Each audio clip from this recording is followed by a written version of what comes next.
À voix haute, RCF Alsace, Martine Jacquemin. Bonjour à toutes et à tous. Quand au printemps 2019, Notre-Dame était la proie des flammes, le livre qui m'est revenu en mémoire est celui de Bernard Thirsiot, écrivain et homme de théâtre belge, qui a publié en 1993 son premier roman, Le Passeur de lumière.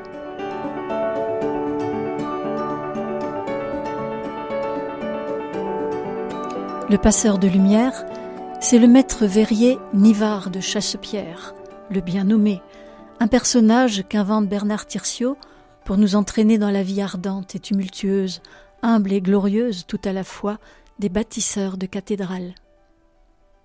La conquête de l'art du vitrail va mener Nivard, orfèvre devenu maître verrier, aux confins du monde, en Orient. Et le roman déroule la vie et la vocation d'un homme dévoré d'absolu, le parcours initiatique d'un passionné de lumière et de beauté, en quête d'une impossible paix intérieure. Chercheur de la lumière qui défait sans cesse l'ombre, l'écrivain Bernard Thirsiot peut en parler, puisqu'il est lui-même maître verrier. Et, comme il cisèle la lumière, c'est un poète qu'il jongle avec les mots. Écoutons la discussion entre Nivard et le chevalier Rosal de Sainte-Croix. Nivard demande : J'ai appris par un proche de l'abbé de Neufmoustier votre départ pour l'Orient. Je souhaiterais me joindre au convoi jusqu'à Constantinople. Rosal de Sainte-Croix garde un moment le silence. Il ne sait par où commencer. Après un raclement de gorge, il prend la parole. J'aime les pierres. Elles soulèvent les âmes de ceux qui les érigent, lâche le chevalier, conscient que ce prologue ne le conduira nulle part. Nivard. Je souhaiterais te parler sans détour et avec une totale franchise de notre projet. J'ai confiance en toi. Mais voilà, je ne suis pas seul dans cette expédition qui se prépare depuis 12 ans dans le plus grand secret, et il est des domaines que je ne puis qu'effleurer. Il y a derrière moi 8 compagnons, mais il y a surtout les plus prestigieux monastères d'Occident. Pourquoi me confiez-vous tout cela, intervient Nivard. Je ne suis qu'un voyageur autorisé à vous accompagner. Votre quête ne me concerne pas. Rosal fait la grimace devant cette dérobade. Je n'en dirai pas autant de la tienne, risque-t-il. Que voulez-vous dire par là ? Tu cherches bien une pierre pour ta chasse. Nivard ne répond pas. Je suis en mesure de trouver ce que tu cherches, et même davantage. Au nom de mes pères, je voudrais te proposer un marché. L'orfèvre se renfrogne. Je ne demande rien, dit-il sèchement. Rosal est pris d'une colère subite. Il éclate. Espèce de mule! Quand vas-tu comprendre que je te tends les 2 mains ? Eh bien d'accord, parlez, je vous écoute, répond le garçon avec arrogance. Autant tout te dire.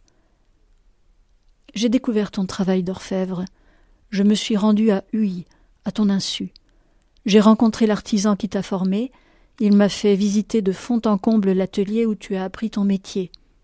Tes dessins et tes compositions sont brillantes. Ta chasse est une splendeur, une œuvre accomplie à cela près qu'il y manque une pierre, coupe Nivard, je sais. Je suis en mesure de la trouver, mais en échange, je voudrais que tu acceptes de relever le défi suivant. Il s'inscrit dans notre projet. Il t'invite à mettre en veilleuse ton métier d'orfèvre pour te mesurer à la lumière des églises, avec pour outil le verre et le plomb, la couleur.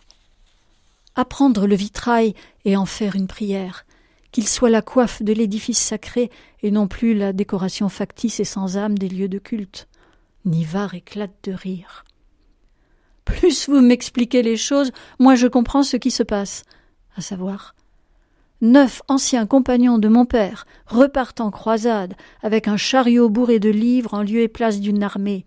Pourquoi faire ? Pour étudier. Et se ravisant, Rosal nuance. pour explorer notre connaissance à la lueur de ce qui se sait et se pratique en Orient, rattraper des siècles de retard. À l'école de Salerne, les bénédictins traduisent les auteurs grecs, latins, byzantins, persans. Ce sont des moines. Ils ne sortent pas de leur clôture. Nous sommes des gens de terrain. Notre réflexion cherche moins à analyser la marche du monde qu'à trouver des leviers capables de soulager notre peuple de l'emprise de potentats et d'aider les petites gens à combattre leur misère. Et l'architecte dans tout cela ? Il lèvera une armée de constructeurs pour atteindre le ciel avec ses pierres, y ménager des trouées vers la lumière. Tu as lu l'Apocalypse de Saint Jean. La Jérusalem bâtie en pierre cristalline, la ville d'or pur, sertie de jaspe, de saphir, de calcédoine, d'émeraude, de sardonyx, de sardoine, de chrysolite, de béryl, de topaze, de chrysoprase, de hyacinthe et d'améthyste. J'ai appris par cœur les 12 assises de la muraille de lumière. Cette image éblouissante appartient à mon rêve d'architecte.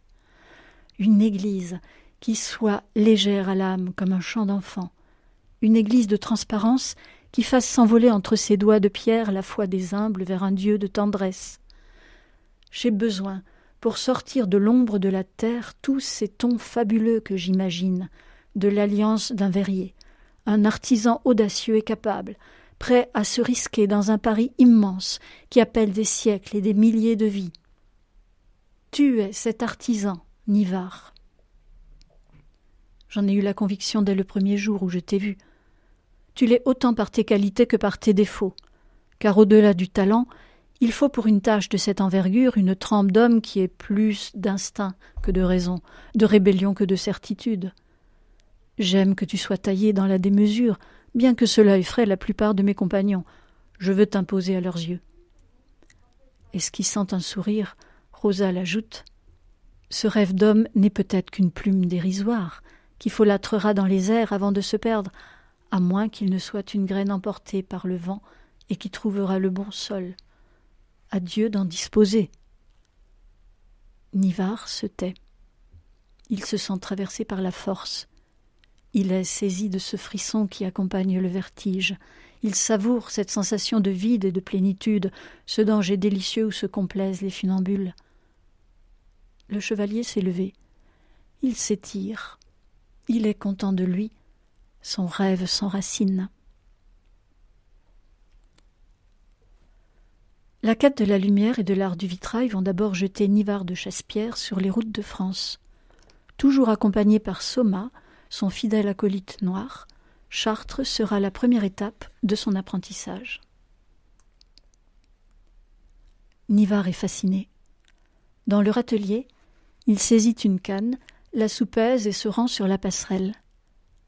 Près du four, il fait une chaleur insupportable. Les hommes dégoulinent de sueur. Des enfants et des femmes montent de l'eau sans arrêt.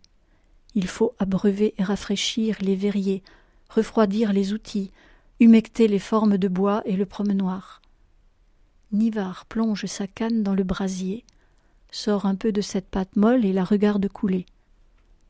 Il reprend du verre dans le creuset, mais cette fois, il fait tourner l'instrument dans ses doigts et parvient à maintenir pendant un moment le verre en fusion sur le métal. Une femme arrose copieusement le plancher qui, à ses pieds, commence à flamber. Il ne s'en aperçoit même pas, tant la matière le subjugue. Il replonge l'outil, le ressort, se penche dans le vide comme les autres verriers et souffle. Rien ne se passe. Il s'entête de plus belle, tant et si bien qu'au bout du combat, il tient à l'extrémité de sa canne une petite boule de verre de la grosseur d'une pomme. Il ruisselle. Avisant un souffleur occupé à recuire une pièce, Nivard promène l'objet dans le feu pour le raviver de lumière. Il sort son premier souffle arrêté dans du verre. Il est heureux, dévale la passerelle pour montrer son œuvre à Soma. Il la regarde passer de l'état d'incandescence à l'état de transparence. « C'est de la magie, dit-il à son compagnon. » Il se mire dans la sphère, la manipule, jusqu'à ce que tout à coup la boule se fissure et subitement tombe en miettes. Nivard est stupéfait. Soma éclate de son rire bon enfant et terrible. « Ah, le verre est loin encore d'avoir trouvé son maître. » Nivard poursuit son voyage initiatique et rencontre l'abbé Suger à Saint-Denis. Nivard et Soma sont introduits dans la bibliothèque de l'abbaye, où ils trouvent Hugues de Pin, entouré de copistes et d'enlumineurs, qui reproduisent des ouvrages anciens et sont armés pour la main gauche d'un couteau et pour la droite de calames, de rémiges ou de pinceaux.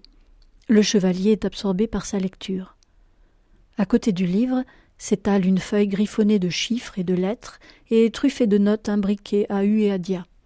Lorsqu'il aperçoit Nivard et Soma, Hugues de Pin reste interdit un court moment, le temps d'émerger d'une phrase grecque ou hébraïque dans laquelle il macérait complaisamment. Il referme sans bruit son livre, se lève et quitte le scriptorium sur la pointe des pieds, en invitant d'un geste les deux hommes à le suivre.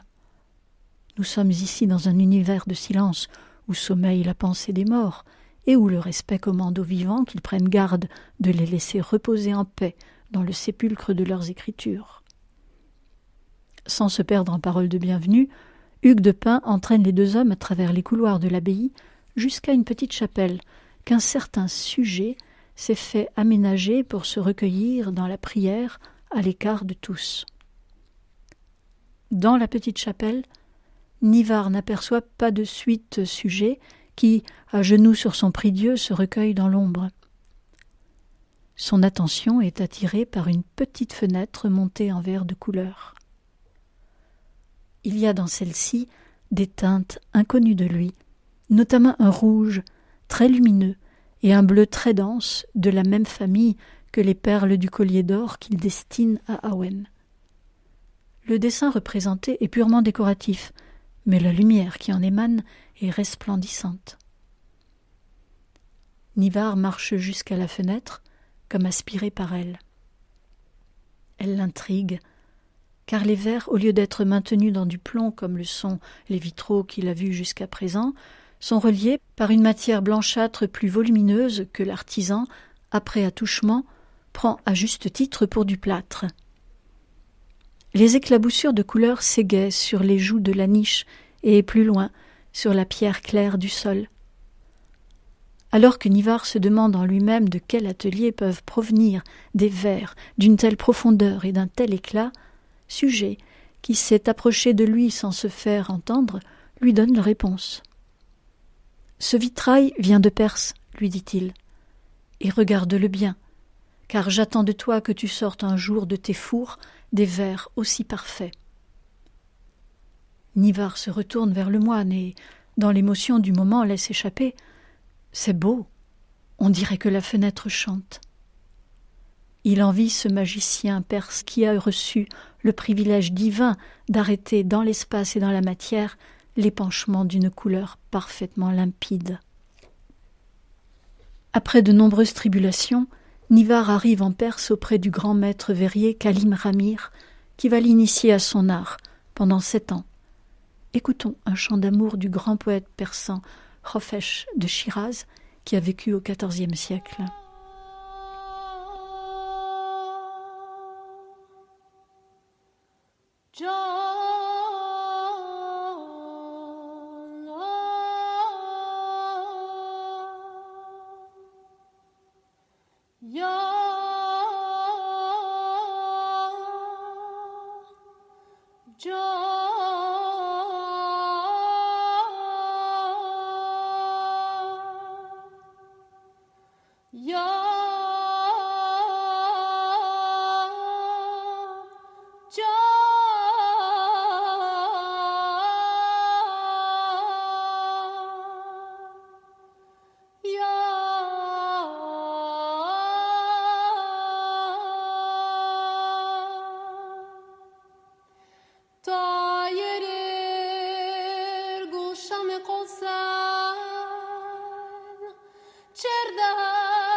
Kalim Ramir va, au crépuscule de son existence terrestre, tenter avec Nivard le plus extraordinaire rêve de verrier. Ensemble, ils imaginent et conçoivent une corbeille renversée, une demi-sphère posée comme un dôme sur la grande terrasse qui coiffe le palais. À cet endroit, nous sommes dans un ciel offert à toutes les expositions du jour de la nuit. Cette moitié de boule, à l'intérieur de laquelle on accède par l'étage du dessous, sera constituée de 360 alvéoles circulaires rivetées, de forme identique, aménagées de telle sorte qu'on puisse y verrouiller par l'intérieur de petits vitraux sous plomb.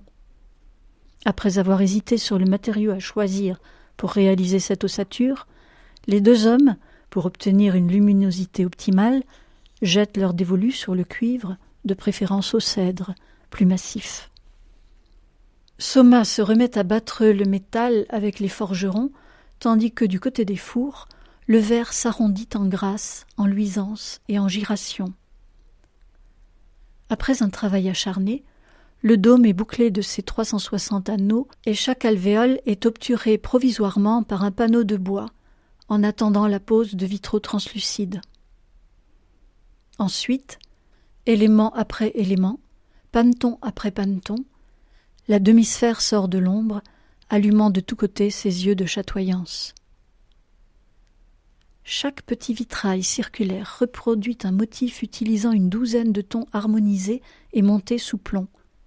Il s'agit de placer chacun d'entre eux dans une des ouvertures du dôme, à l'endroit où la lumière du jour est le plus en concordance avec les tonalités du vitrail.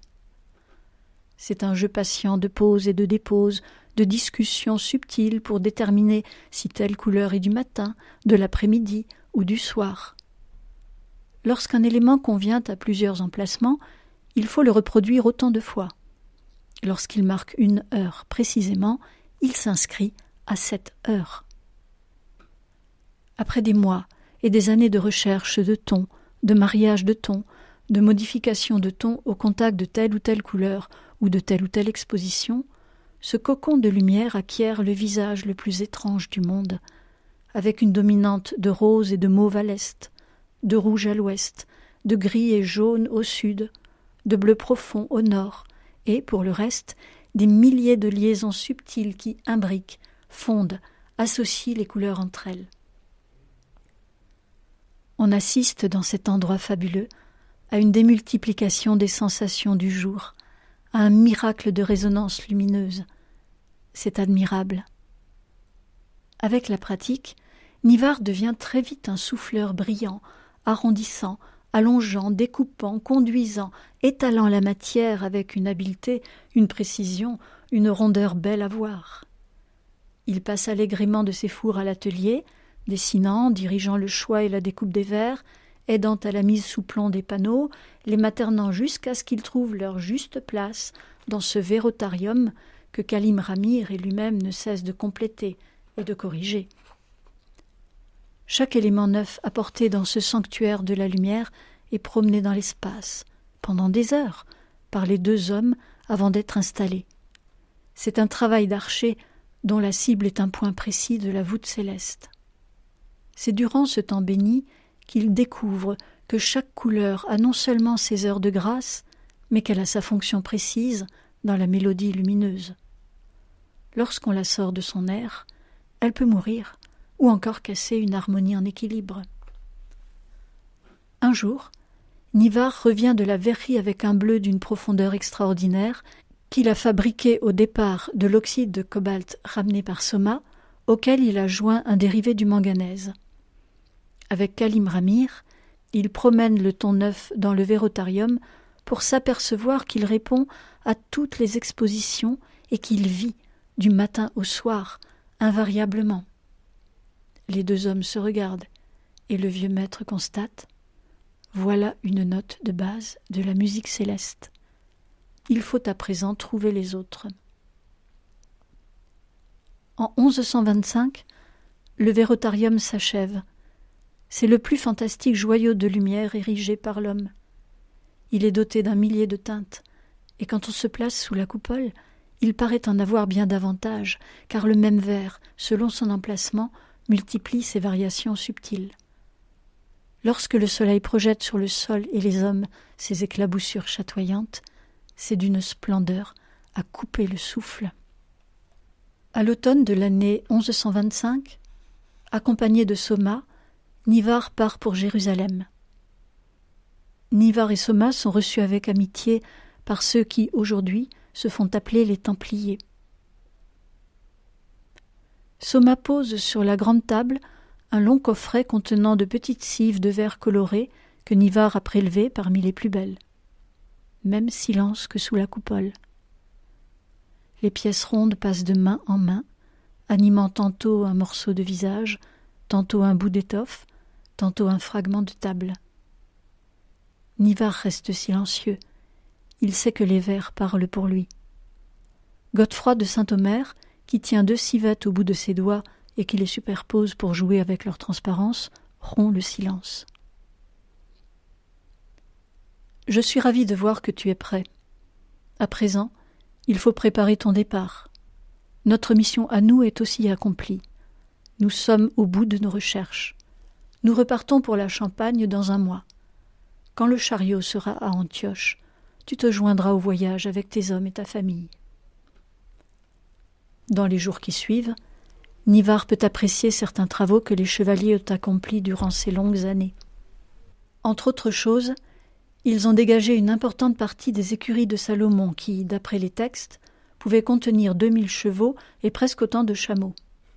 De leur côté, Rosal de Sainte-Croix et Archambault de Saint-Amand ont dessiné dans le détail plusieurs ouvrages de pierre d'une telle finesse qu'on croirait voir de la dentelle.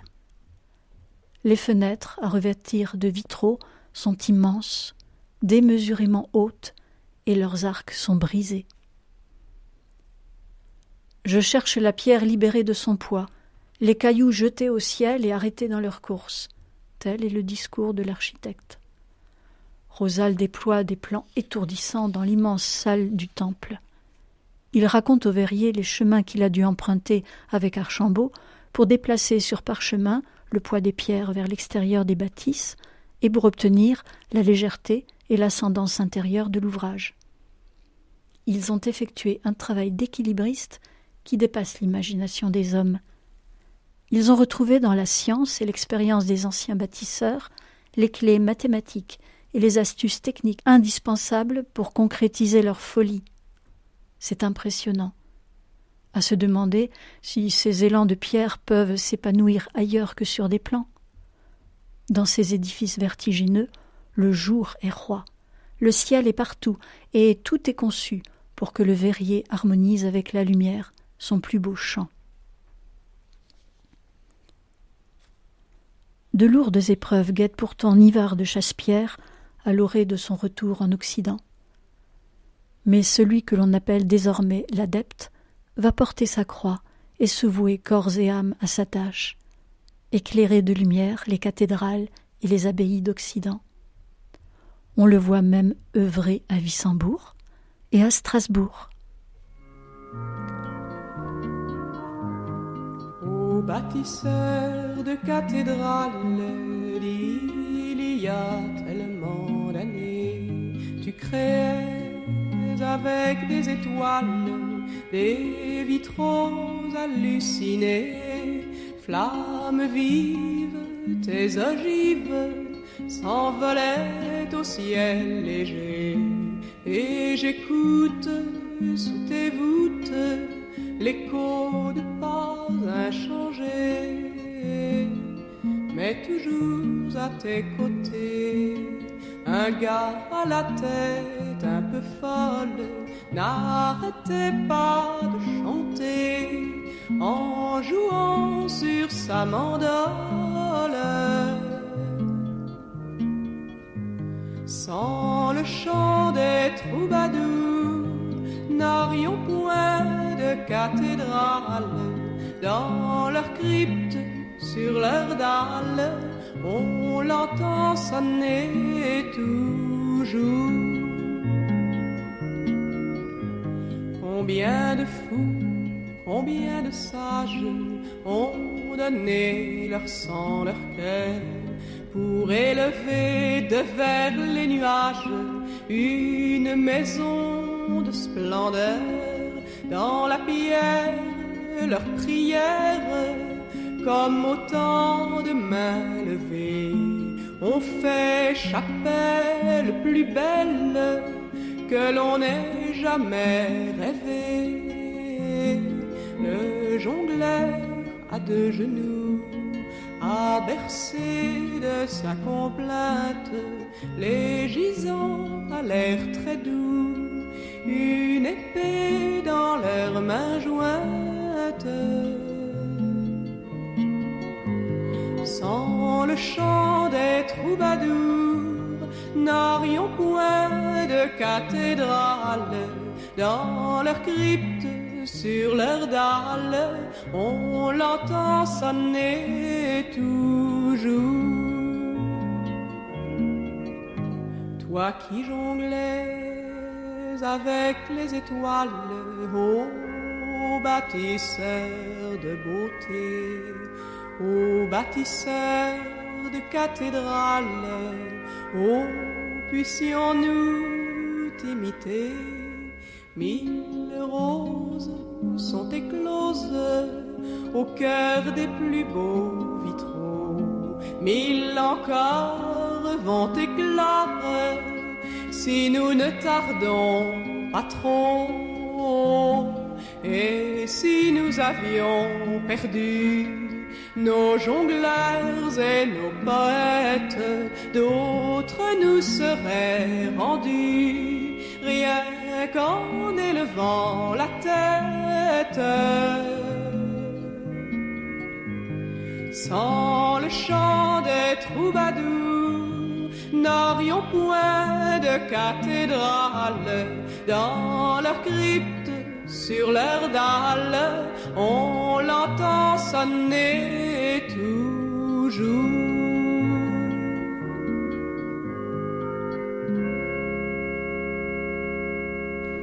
Chers amis, le roman Le Passeur de lumière de Bernard Tirsiot est disponible en format de poche dans la collection Folio des éditions de Noël.